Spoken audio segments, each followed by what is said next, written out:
Good morning dear student. आज की इस वीडियो में हम वेस्ट सिद्धांत का अध्ययन करेंगे।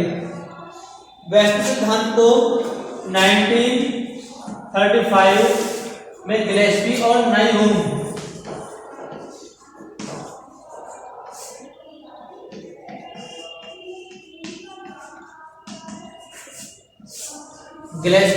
ने दिया था।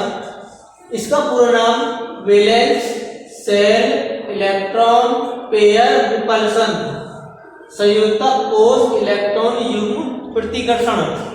इस सिद्धांत के द्वारा किसी भी अणु की या यौगिक की आकृति या स्ट्रक्चर को प्रदर्शित करते हैं कि उसके बीच में बंध कोण क्या होगा, संरचना स्थायी होगी या अस्थायी होगी।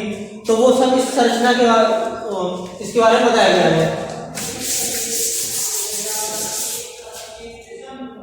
तो सबसे इसका जो मुख्य पॉइंट है वो है लॉन पेयर और बॉन्ड पेयर। लॉन पेयर वो होते हैं जो एक परमाणु दूसरे परमाणु के साथ साझेदारी करते हैं। लॉन पेयर वो होते हैं जो साझेदारी नहीं करते। फॉर एग्जांपल CH4 है, इसके देखो कार्बन के लास्ट शेल में आटम और शेल में 4 इलेक्ट्रॉन होते हैं और 4 हाइड्रोजन इसके एराउंड में जुड़े हुए हैं। हाइड्रोजन के पास 1 इलेक्ट्रॉन होता है। 4 हाइड्रोजन कार्बन के एक इलेक्ट्रॉन के साथ साझेदारी कर लेते हैं, जबकि दूसरा एग्जांपल H2O, ऑक्सीजन के पास लास्ट शेल में 6 इलेक्ट्रॉन होते हैं और हाइड्रोजन के पास 1 इलेक्ट्रॉन होता है। अब इन दोनों स्ट्रक्चर को देखोगे तो यहाँ पर जो कार्बन के पास लास्ट शेल में 4 इलेक्ट्रॉन है, वो 4 इलेक्ट्रॉन चारों हाइड्रोजन के साथ साझेदारी करते हैं, पार्टिसिपेट करते हैं। लेकिन इस H2O के अणु में जो ऑक्सीजन के पास लास्ट में 6 इलेक्ट्रॉन है, उसमें से केवल 2 इलेक्ट्रॉन साझेदारी कर रहे हैं। तो यहाँ पर ऐसे इलेक्ट्रॉन कितने हैं जो साझेदारी कर रहे हैं? 4। साझेदारी कितने कर रहे हैं इसके? 2। तो और यहाँ पर जो साझेदारी कर रहे हैं वो कितने हैं? 4। और साझेदारी नहीं कर रहे 0। तो यहाँ पर केवल बॉन्ड पेयर है जो बॉन्ड बना रहे हैं और यहाँ पर बॉन्ड पेयर भी है और लॉन पेयर भी है। जो बंद इलेक्ट्रॉन वो होते हैं साझेदारी कर रहे हैं, अनाबंध वो होते हैं लॉन पेयर जो साझेदारी नहीं करते। तो जिस अणु के अंदर लॉन पेयर और बॉन्ड पेयर दोनों होते हैं, उनकी संरचना स्थायी नहीं होती, उनकी संरचना में विकृति उत्पन्न हो जाती है। और उनका जो बॉन्ड एंगल है, बॉन्ड एंगल का मतलब ये होता है कि 2 परमाणु जिस कोण के साथ एक दूसरे से जुड़े होते हैं वो होता है उनका बंध कोण। तो इनका बंध कोण घट जाता है या चेंज हो जाता है, जबकि CH4 की जो स्ट्रक्चर है, संरचना है, वो स्थायी होगी क्योंकि इसके पास केवल बॉन्ड पेयर है। इसके बीच जो एंगल होता है वो 109°28' होता है। ठीक है।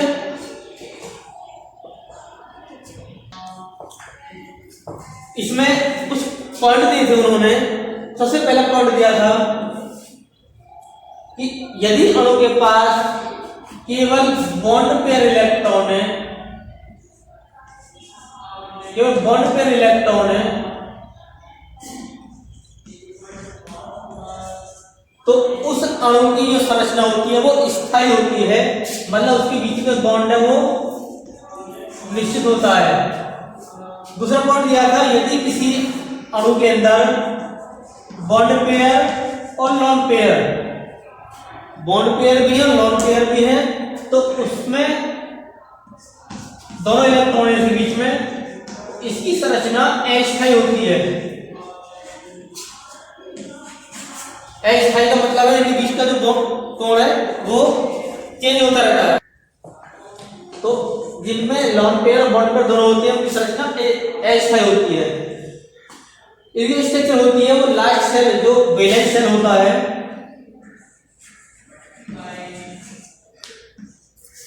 वैलेंस शेल, उसमें कितने इलेक्ट्रॉन होते हैं उस पर डिपेंड करती है इनकी स्ट्रक्चर, जो संरचना होती है कि उसमें इलेक्ट्रॉन संख्या कितनी है। इन्हीं बिंदुओं के द्वारा जो इन्होंने संरचना बनाई थी, जैसे सबसे पहले आता है CH4।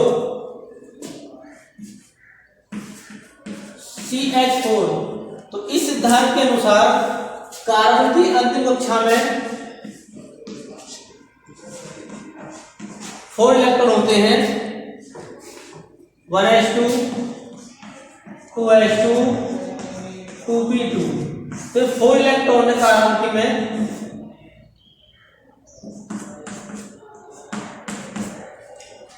4 से हाइड्रोजन जुड़े हुए हैं, 1 2 3 4।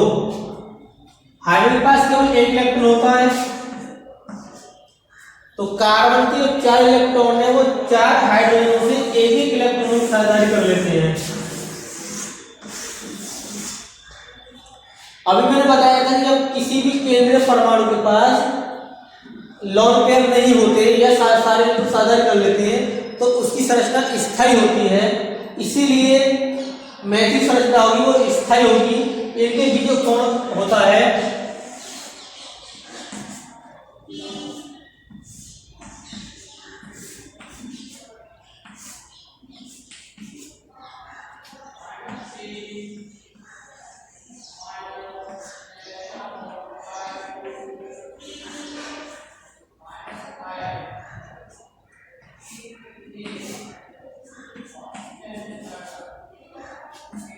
इसकी जो बॉन्ड एंगल होता है वो 109.28 मिनट। अब ये इसका जो बॉन्ड एंगल है वो कभी ना तो कम होगा ना ज्यादा होगा, इसकी फिक्स होगी। इसकी स्ट्रक्चर इसी प्रकार से बनेगी, ना कि कोई दूसरे टाइप से।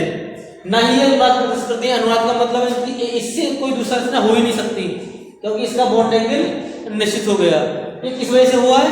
इसके पास केवल बॉन्ड पेयर है, मतलब सारे इलेक्ट्रॉन साझेदारी कर रहे हैं, इसके पास लॉन पेयर नहीं है, इसलिए ये स्थायी होती है। दूसरा एग्जाम्पल है इसके लिए NH3। इसमें देखोगे नाइट्रोजन का प्रोडक्ट नाम होता है वो 7 होता है और लास्ट सेल में कितने इलेक्ट्रॉन होते हैं? 5 होते हैं।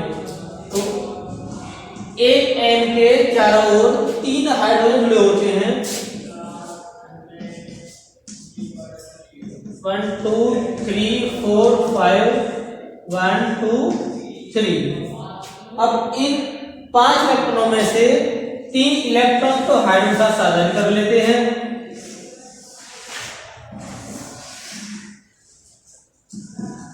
जबकि 2 इलेक्ट्रॉन शेष रहते हैं साझेदारी नहीं करते। इसका मतलब इसके पास 3 तो बॉन्ड इलेक्ट्रॉन है और 2 नॉन बॉन्ड इलेक्ट्रॉन है, मतलब साझेदारी नहीं कर रहे। तो इस अमोनिया के अणु में नाइट्रोजन के पास जो ये लॉन इलेक्ट्रॉन है, लॉन पेयर 1 एक लॉन पेयर हो गए, इसी की वजह से इसका जो बॉन्ड एंगल है वो कम हो जाता है और इसकी संरचना में विकृति माने जो कोण है वो चेंज होता रहता है, आगे पीछे हो जाता रहता है, वो विकृति उत्पन्न हो जाती है। तो इसकी जो संरचना होती है वो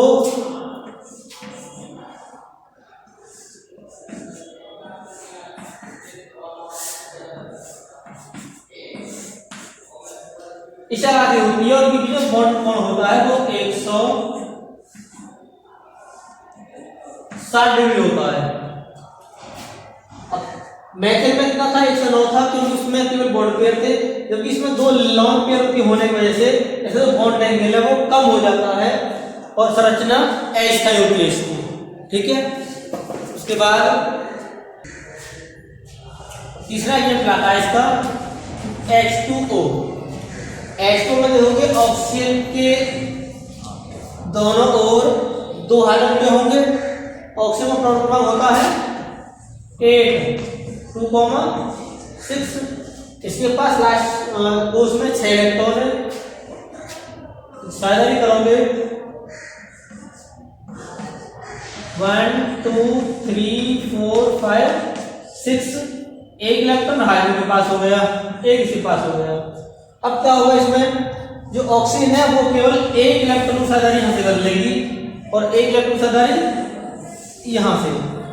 अब इसके पास 1 2 3 4 इलेक्ट्रॉन साझेदारी नहीं कर रहे, केवल 2 इलेक्ट्रॉन साझेदारी कर रहे हैं। तो इसकी संरचना भी अस्थायी होती है, क्योंकि इसमें बॉन्ड इलेक्ट्रॉन कम है और नॉन बॉन्ड इलेक्ट्रॉन ज्यादा है। मींस इस पर 2 होंगे लॉन पेयर और एक है केवल बॉन्ड पेयर।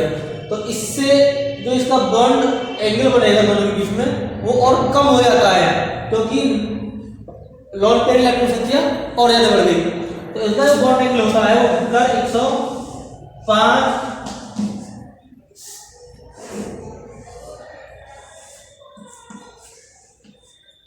105 डिग्री बोल दो, या ये कहीं कहीं 104 अंश 4.5 डिग्री होता है। दोनों में से कोई लिख सकते हो, किसी बुक में ये मिल जाता है, कहीं ये मिल जाता है। उसके बाद इसके पास दो लोन पेयर है, 4 इलेक्ट्रॉन ऐसे साधारण नहीं कर रहे, तो इसकी जो बॉन्ड एंगल और कम हो जाता है। ठीक है, इसकी संरचना होती है वी आकार की, बोलते हैं इसे वी आकार की।